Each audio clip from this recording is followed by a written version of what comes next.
Maxie, I've been thinking, should we do season 3 on the Dr. Joe show?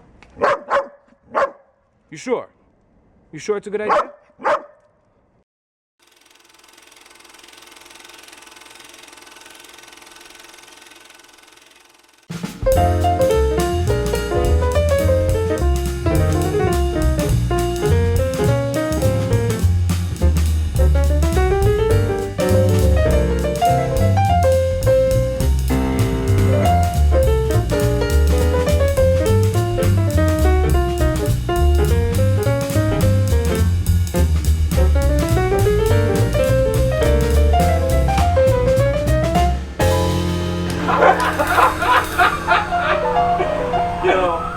That's what I'm talking about.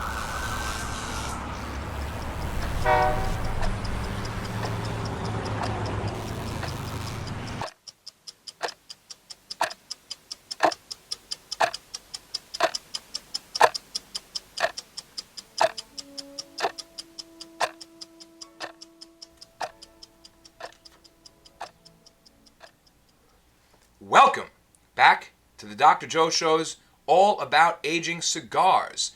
Part 2 of our second episode within the series, and we are dealing with relative humidity, temperature, and stability.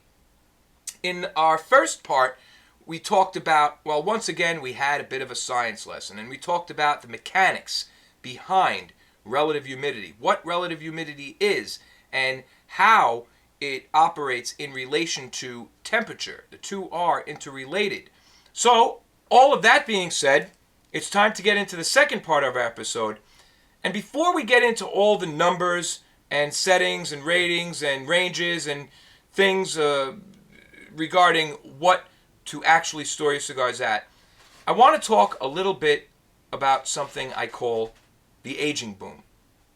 The understanding of how cigars react to the environment they're stored in has progressed tremendously over the past decade. We have a lot more people storing and aging cigars than ever before. A lot more people collecting cigars than ever before. And the internet provides us with both a far greater range of access and availability to humidors and humidification devices, as well as torrents of information regarding the storing and aging of cigars. I'm not really talking about, well, actually, I'm not talking at all about the tidbits and snippets you'll find posted on sites that sell cigars and even vendor sites or humidor sites that tell you in a paragraph or less on how to age cigars or how to store your cigars. You know, they give you the standard range, 68, 72, blah, blah, blah. No, I'm talking about a collective information source formed by the thousands and thousands and thousands of threads and posts by cigar enthusiasts throughout the community across the globe. Here, today, we have all of these people from different countries and regions, and therefore different climates, storing cigars using different humidors and different humidification devices at different ranges of relative humidity and temperature. And we can analyze all of this. You know, we can look at all of this. I'm not saying we have a fucking database and we can go through all this, but no, we can sit there and sift through this day in and day out, again and again, and find what works best in what situation. First, let me tell you that if you were around, you know, in the whole cigar circuit, even just 10 years ago, you know that things were far different than they are now. You had very few people actually aging cigars long term, and there's a reason for that, and we'll briefly get to that. But you just didn't have that kind of collecting. Sure, you had people who bought desktop humidors and they stored, 100, 150 of their favorite smokes, and, maybe the biggest cigar smokers out there would have a 500 cabinet or something that they took care of. But it just wasn't like it is now. And therefore, very few people were actually concerned with temperature. funny to hear that now, and especially if you've only come in 4 years ago. Believe it or not, nobody really gave a shit about temperature. Nobody ever walked into the shop. 6 years that I was there, nobody ever came in and asked, what temperature do I store my cigars at? Maybe toward the very end, But even in the beginning, and that would have been like 2007 or so, or I forget, nobody really give a shit about temperature. Sure, people came in, oh, what humidity do I use? What RH do I use? What humidity settings do I use? Nobody asked about temperature because people weren't buying temperature-controlled units. People weren't storing massive collections. People had desktop humidors, and it generally just wasn't something that they thought was of importance. So, what changed? Well, one of the biggest things that actually changed was the advent of Cuban cigar vendors online. And this is really true, and hear me out here. Online Cuban cigar vendors, insofar as ones that would ship to the United States, began appearing around the mid-90s. Very few, some, I believe one of the earliest was around 1992, but most around the mid-90s, late 90s, and so forth. Slowly but surely, this caught on. So many people started learning about it. I wonder how. And a lot of people started ordering Cuban cigars online. Now, not only did that entice people to form much larger collections of boxes, especially with all of the limited editions and regional editions and serial numbered boxes and with limited numbers and jars that I collect and things like that. That wasn't the only thing.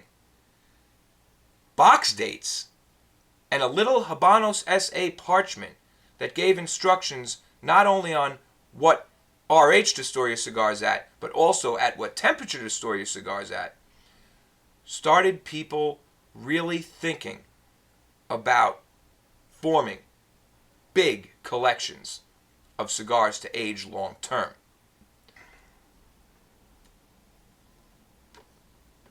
So the aging and storage of cigars was heavily promoted by all of those factors I just mentioned. Not only that, but if you went to these online Cuban cigar vendors, many times you would see aged inventories, as opposed to when going to American cigar sites. It's extremely rare to see any kind of aged selection of non-Cuban cigars. You may see an occasional, aged Opus X, this and that, highly collectible non-Cuban cigars, but very rarely still. And even if you're abroad, going into La Casa del Habanos, shopping for Cuban cigars, they have aged inventories. As far as online goes, not so much anymore, and that's not because, aging was a fad that died. It's because they don't have any more aged inventory. We bought it all. Buying Cuban cigars online from these vendors has become exceedingly popular, and people want cigars with time on them. Cigars are made new every year, and you get young boxes, and people like aged cigars. They want vintage cigars. They want more maturity, complexity, consistency, and for that you need to age your cigars. So everybody bought up all the aged inventories. There were inventories that when I talk to people, sometimes they're like, get out of here, no way. Yeah, Davidoffs, Dunhills, ridiculous stuff. And the few sites that do have inventories like this left, whoa, expensive, man. Expensive. Very expensive. 10 years ago, it was 2004 by now, but I always say 10 years, 12 years ago, 13 years ago, you can get Davidoff, Anniversarios, for what, $100 a tube, or, and then you could get, boxes for under $1,000, way under, and now, forget it, ridiculous prices. So many things have changed in this, I don't want to say industry, but in this niche within the industry. aging and storing and collecting cigars. Now, let me make this perfectly clear. In no way does this mean that non-Cuban cigars cannot be aged or don't age well. In fact, it's just the opposite. They can age just as well. They can age extremely well. Does this mean all cigars age well? All cigars age like Cuban cigars? Absolutely not. I never said that. Please. That is not true. All cigars age differently. Even boxes of cigars of the same vitola within the same brand may age differently if they're both taken and aged the same amount of time. So many conditions and factors affect the aging process. You know, I try to provide as much information as I can from what I research, from what I record, from what I learn over the years, and put it all together and provide it to you on the show. You know, and it happens to be a lot of stuff. Some people seem to take this the wrong way. You know, there was recently a comment where a guy goes, I love the Dr. Joe show, but he thinks he knows everything. What? What? First of all, to the contrary, there are so many occasions on the show where I would simply say, I don't know. Maybe, could be, perhaps, to the best of my knowledge. But there are many occasions where I will just say, I don't know. It's just a best guess. It's highly possible. You know, so when we talk about aging cigars, and we talk about, I think, this box of cigars, based on what it is and what it's blended of, and would age particularly well, it doesn't mean it's going to. I don't know everything. To quote Nestor Plasencia, one of my favorite lines from a cigar interview with cigar company people, and this did not come from Cigar Aficionado. I forget where it came from. I was reading online. Nestor Plasencia said, any man who tells you he knows everything there is to know about tobacco is either a liar or a fool. And that is what I live by. Because the minute you start thinking, oh, I know everything there is to know, then you're not going to learn fucking shit. You know? I think generally people who go around saying things like he thinks he knows everything, you know, I don't know. I don't know what... First of all, to ride the back end of Nestor Plasencia's statement, I think only a fool would think he knows what other people are fucking thinking. So, bullshit. I don't know everything. Please don't assume I know everything. And please don't say I ever said I know everything. That is completely untrue. You know? If I didn't sit here and give you all the information I have learned over the years, you know, and a lot of it is happenstance, or what's the word, kind of just, you know, through observation, like I said before, best guess kind of thing, because there is no exact fucking science. There is no way to take a thermometer and stick it in a cigar and say, yeah, this is going to come out like this in 10 years. No way to do that, you know? So, I would never assume, and I hope I never do know everything, because that would be the end of the fun for me, you know? I've gone through so many different hobbies in the past, and this is the only one that remains. That's a constant throughout all of them. Because I get to a point where it's just like, you know, I don't know. There's just not enough out there. This is what draws me, because there are so many variables, so many interchangeable variables, just starting from the seed all the way up to the cigar, and beyond that as far as aging goes. And they're just every moment of a cigar's life, throughout its creation to its existence to its smoking, is full of all these variables that can affect its overall outcome: flavor, consistency, burn, draw, complexity, aroma, strength, balance, body. Beautiful stuff.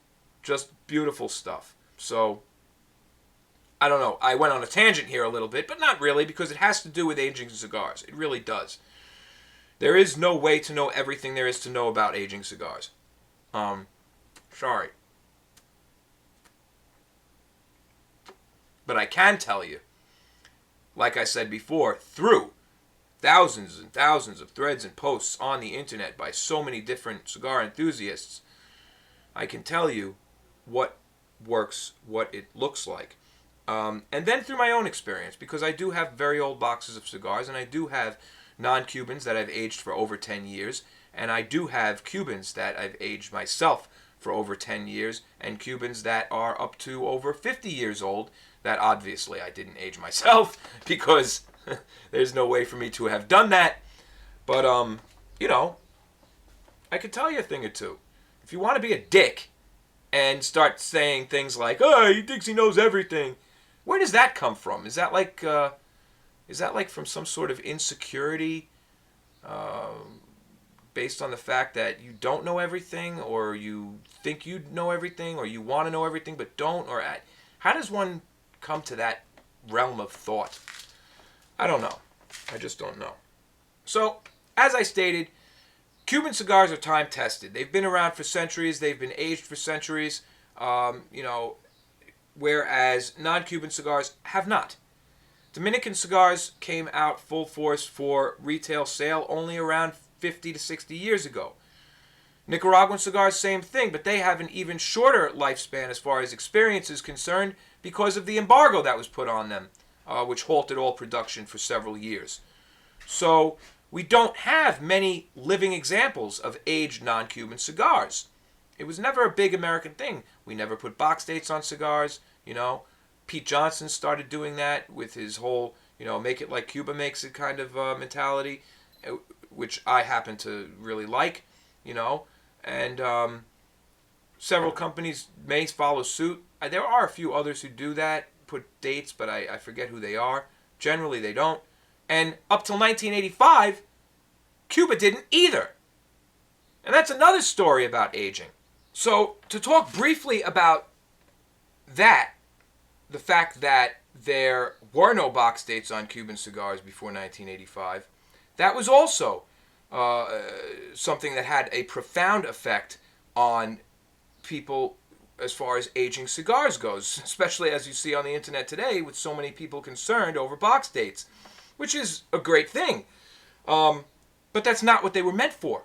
Now, yes, there were some companies prior to the revolution that did use box dates, especially on machine-made cigars or short filler stuff in cellophane back before the revolution. But once the revolution took place and the Cuban tobacco industry was nationalized, box dates were nullified. There were no box dates. But in 1985, box dates began to appear as a means of quality control. Box dates combined with factory codes allowed the heads of the Cuban tobacco industry to pinpoint, when these cigars were made and where. So they could say, oh, they were made with these bales of tobacco, or these people were supervising during that time, and to come down to how to fix these quality control issues. But the cigar smoking public took them as a completely different sign, or used them for something completely different, and that was to pinpoint when the cigars were from, insofar as aging cigars is concerned. So all of a sudden you have all these box dates and people going, oh, okay, so I have boxes that are 5 years old, 10 years old, and I have my box dates and I know where they're from. And online you see vendors listing things by box date and saying, I have older cigars, they're a little more expensive, but they're vintage. And it created a whole new realm, a whole new niche within the buying sector, the retail sector of cigars, Cuban cigars, So that's a very interesting thing that happened, I always find it extremely interesting when something happens and it was meant for one purpose but used to a completely different effect by the people who are actually buying the product. So now that we've wrapped up this whole issue of the aging boom, because I thought it would be interesting to talk a little bit about how we got to where we are now, as far as so many more people collecting and storing and aging cigars, which is a great thing because it makes cigars sell. And when cigars sell, the industry gets stronger. When it gets stronger, new brands are created. There are room for new brands, and it's just wonderful. So I'm glad people are all out there doing their thing and buying all these cigars. But now that we've all wrapped that up, it's time to get into the numbers. It's time to get into at which settings to store our cigars. So thank you so much for watching this part of our second episode in the Aging series, the All About Aging series. And in our next part, we will be starting with what I call the 70-70 solution. Thanks for watching. Keep on smoking.